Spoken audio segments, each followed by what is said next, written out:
It's time to subscribe to Paid to Be Famous. What are you doing?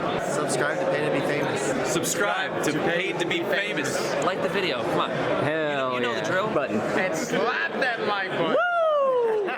The brand new Trials of Osiris hand cannon, Yesterday's Question, is currently available in Destiny 2 Revenant Act 1. It's a heavy burst, 2-round burst hand cannon, the same type of hand cannon as the Warden's Law. And if you know anything about Destiny 2, the Warden's Law has reigned supreme when it comes to heavy burst hand cannons for the longest time. But does the Yesterday's Question hand cannon have what it takes to knock it off the top? And is this hand cannon worth using? That's what we're going to be going over in today's video. And I'm also going to go over all the perks that roll on this so you guys know what god roll to be chasing. But before we get into it, did you guys know that you can use my code PAID10 over at the Advanced GG website? It's a really good deal. You can get 10% off your next order. And with that being said, let's get into the video. Now you guys are probably wondering how the heck I got my hands on this when the season just started and Trials of Osiris hasn't even become available. Well, there's currently a bug going on with Saint 14, or if you played Trials last season and you did not reset your rank, whatever rank you are at, if you go over to Saint right now, he will still think you are at that rank.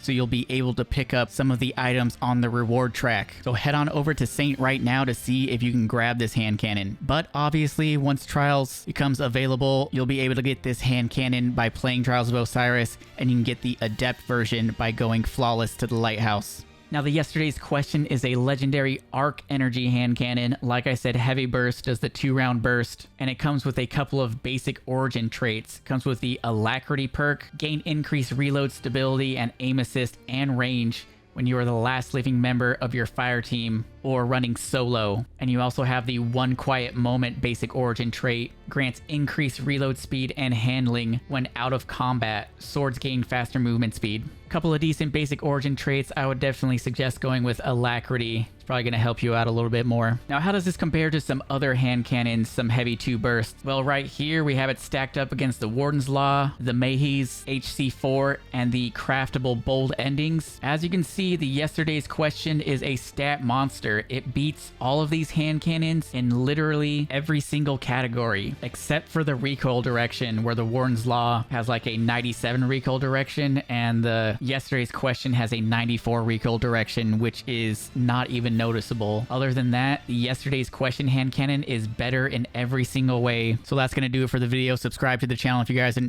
Nah, I'm just kidding.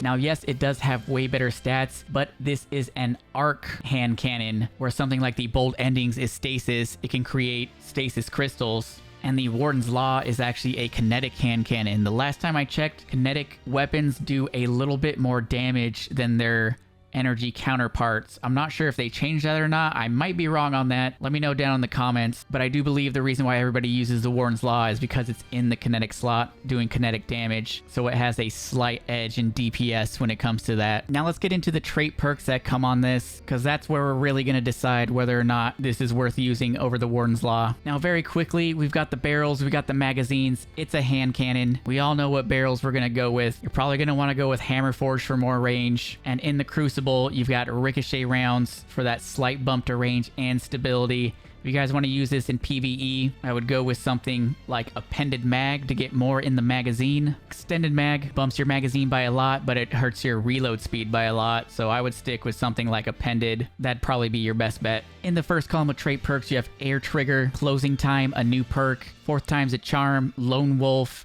Dragonfly, Rapid Hit, and To the Pain. Air Trigger increases ammo reserves when airborne accuracy and reload speed are increased, but target acquisition is decreased. I know some people who like this, but it is very few. I don't really know too many people run an Air Trigger. I'm going to pass on Air Trigger. Then we have a new trait perk, which I am really interested in, called Closing Time. Improves range, accuracy, and handling as the magazine gets lower. So it seems like it's kind of like Under Pressure, and you don't need to get a kill to activate this, so that's why this really interests me. And you have 4th Time's a Charm, rapidly landing precision hits will return 2 rounds to the magazine. Now, 4th Time's a Charm, that's probably your best bet if you guys are going to use this in PvE. That is the perk that everybody goes for on their Warden's Law. It's going to allow you to keep firing without having to reload, which is really nice. And we have Lone Wolf, slightly improves aim assist and aim down sight speed and airborne effectiveness increases these effects when there are no nearby allies. So it looks like you just have a buff to those stats at all time, and then those stats get even better when you have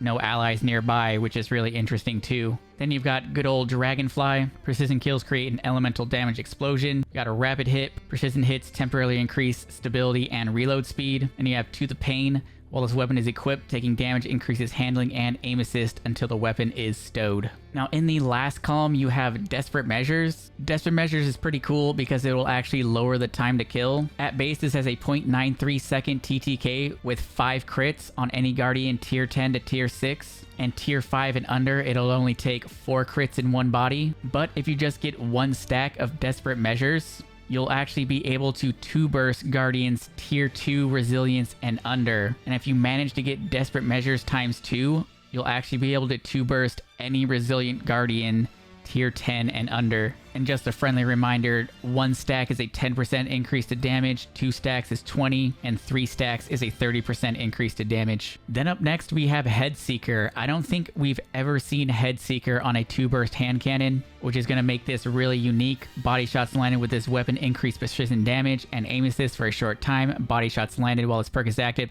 refresh the timer. So this could actually be the go-to perk. I haven't done any extensive testing on it since I don't have this hand cannon with Headseeker yet, but this could be the new sleeper meta for these heavy burst hand cannons in the Crucible. Then we have Eye of the Storm. This weapon becomes more accurate and boosts handling as your health gets lower. Really good perk to help you win those 1v1s. Then we've got Moving Target, increased movement speed and target acquisition when moving while aiming down sights. Gonna grant you that plus 10 to your aim assist. Really good perk, which is pretty much active all the time. Then we have Volt Shot. Reloading this weapon after defeating a target overcharges the weapon for a short period of time, causing it to jolt on its next hit. Pretty much any weapon with Volt Shot, that's what you want when it comes to PvE, and it's no different here. Volt Shot is going to be really good. Then we have Vorpal Weapon, increases damage against bosses, vehicles, and guardians with their super active. And since this is a primary weapon, this is going to give you a 20% increase in PvE and a 60% increase in PvP. So if you're trying to do some boss damage with this, you're definitely going to want to go with Vorpal Weapon. Then last but not least, we have Zen Moment. Causing damage with this weapon reduces recoil and flinch over time. Very good perk for the Crucible. Not so much for PvE. Definitely go with something else in PvE. So looking at both of these columns, you can get the exact same roll that everybody goes for on Warden's Law. You can get that 4th time's a charm paired with Vorpal Weapon, which is going to be really nice to pair with that Lucky Pants Hunter build. Or in PvE, if you don't want to go for DPS and you want to go with Ad Clear, you got that Dragonfly Volt Shot. That's going to be pretty spicy for Ad Clear. And when it comes to the Crucible, I am very interested in this Closing Time and Headseeker combination. I want to see how that plays out. Those would be my suggestions for the God rolls. For PvP, Closing Time, Headseeker, and then for PvE, 4th time to charm Vorpal.